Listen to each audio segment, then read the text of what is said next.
One of my favorite cakes of all time is Red Velvet. I love that rich cocoa flavor that comes through, blended with that cream cheese frosting. Oh, it is just so good. And I want to show you how you can have that iconic flavor combination in a snackable way. We're going to make Red Velvet Whoopie Pies. You do not want to miss this. Coming up next on The Sweet Spot.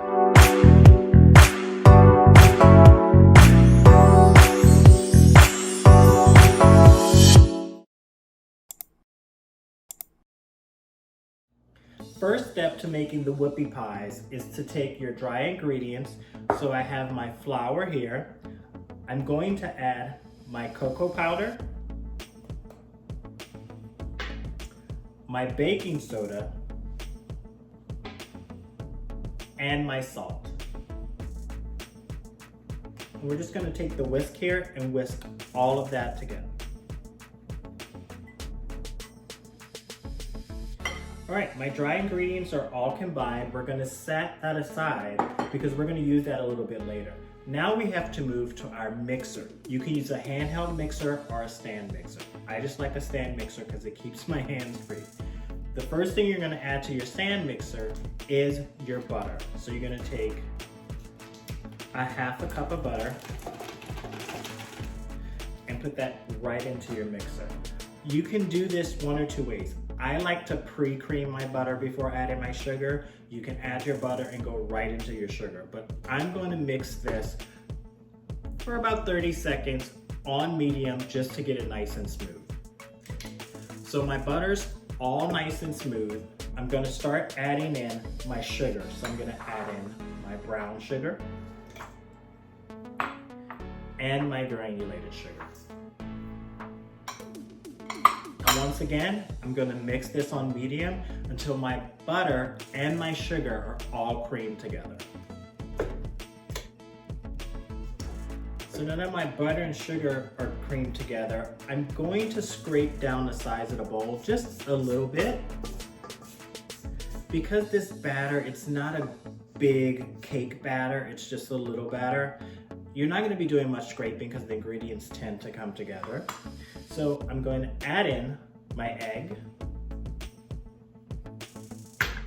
and my vanilla. And we're going to mix that, you know it, on medium until it's nice and combined. All right, that's all nice and mixed together. I'm going to scrape down the sides of my bowl once again. And now it's time to start adding in our dry ingredients. I like to rotate my dry ingredients along with my buttermilk. So I'm gonna add in a little bit of this dry mixture into my mixing bowl. And I'm gonna do probably 2 rotations, so half of the flour. And then we're gonna mix that on medium before adding in our buttermilk. All right. That's mixed together nicely, so we're gonna scrape down our bowl.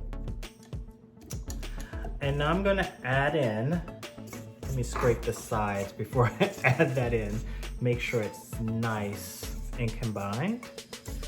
All right, now we can add in half of the buttermilk. And our magic number is once again mixing on medium. All right, our next step is to start adding in red food coloring until we get the desired color we want. So I like to do just a couple of dabs. I don't really measure it out. So you want to start out light. So do like maybe 3 or 4 drops, mix it, and then once you get the desired color, you stop. So I've gotten my batter to my desired color. I love the beautiful red color it turned out. I have my oven hoop. It's now preheated to 350 degrees. It's time to put my whoopie pies onto a baking sheet. Now, I prepare a baking sheet with a mat or parchment paper. Here I have both, so you can see both options, where you could either lay down a sheet of parchment paper or a baking mat. Now I have a scoop. You can use anywhere from 1.5 to 2 tablespoon scoop to scoop out your whoopie pie batter onto your pan. You want to leave them about 2.5 to 3 inches apart. So I'm just going to go into my batter, get a nice scoop, and put it right on to my pan there. As you can see, it didn't want to come out. I had to encourage it a little bit, and then do another scoop. And I'm placing them about 3 inches apart. On this tray, looks like I'm gonna get about 6 on there. I don't want to crowd them up to where they bake together. I would rather do more than one batch or more than one pan than to do them all on one pan and get them all combined. So I'm just gonna finish scooping here. Put down another. There we go. My pan is all ready to go in the oven. We're gonna bake these for 10 to 12 minutes. Set your timer for 10 minutes just to make sure you don't over bake these. They're gonna get nice and firm on the top and kind of bounce back to the touch. So let's get these in the oven.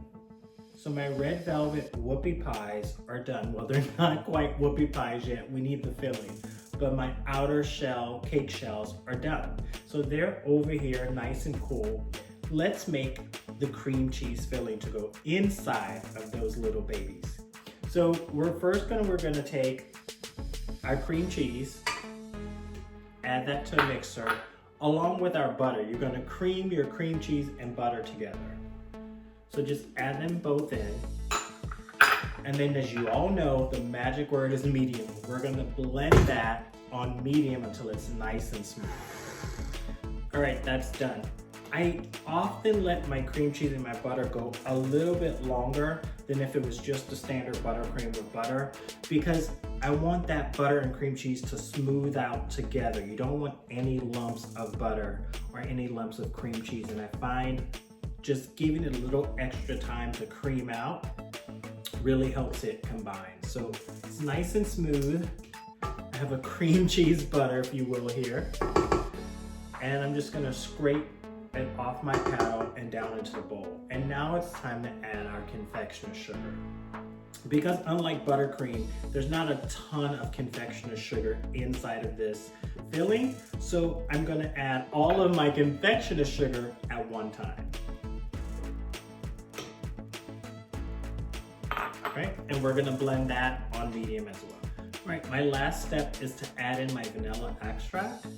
So I'm gonna add that in, just blend it. You could do this one on low, it doesn't have to be medium. You just wanna make sure that vanilla gets combined into the finished cream cheese filling. So my filling's done, it's nice and smooth. There's 2 ways I can add my filling to my whoopie pies. So you can either use just an icing knife and ice a big dollop of filling right onto your whoopie pie cake, or you can use a piping bag. I'm going to use a piping bag because I'm going to show you how you can make these really fun and decorative whoopie pies. So let's get into the best part about making whoopie pies, which is filling them. And I also like to add a special touch. I made 2 custom-made sprinkles. And how I make them custom-made sprinkles, I buy a bunch of different sprinkles, mix them together in a fun combination. So one is chocolate chips and little like dots of colored candy, and another is just your normal sprinkles, but several different sizes. So I have my filling already in my piping bag, and I'm ready to pipe. So let's start filling. So I'm gonna take what I would call the bottom, and just take the filling, and I like to do a circle. I'm doing a generous amount, because remember, when I put the top on, I kind of want the filling to come right to the edge, because we're gonna roll that in some nice filling or just sprinkle it on top. So once we have that filling edge on top, I just take my custom sprinkle mixture and just really throw it around the edge till it catches onto my icing, or filling, if you will. And it creates a really fun whoopie pie. Look at that, nice little whoopie pie. So let's do another so you can really see it. And I'm gonna do the different filling. So get my piping bag once again. You don't have to hold these, you can lay them on the counter, but just give a nice dollop of filling all in that pie. And then just take my top on top, press it down a little. And let's go to this little combo here. Just sprinkle it on top. I could roll it through. I like to use my fingers and sprinkle it over the top to make sure that I catch all sides. Look how fun that is. All right, and I'm gonna finish these off, and once I get done, we'll see what I come up with. So I've finished icing my whoopie pies. These are so cute. Look at those sprinkles on that whoopie pie. You'll usually get about 8, you can get 10. It all depends on the size of scoop you use. I used 2 tablespoon scoop. You can use 1.5. It really depends on you. That'll depend on how many whoopie pies you get out of the batter. I love this recipe. It's so much fun. It's fun for kids or adult kids like me who love to bake and put sprinkles on things in the kitchen. It's so much fun.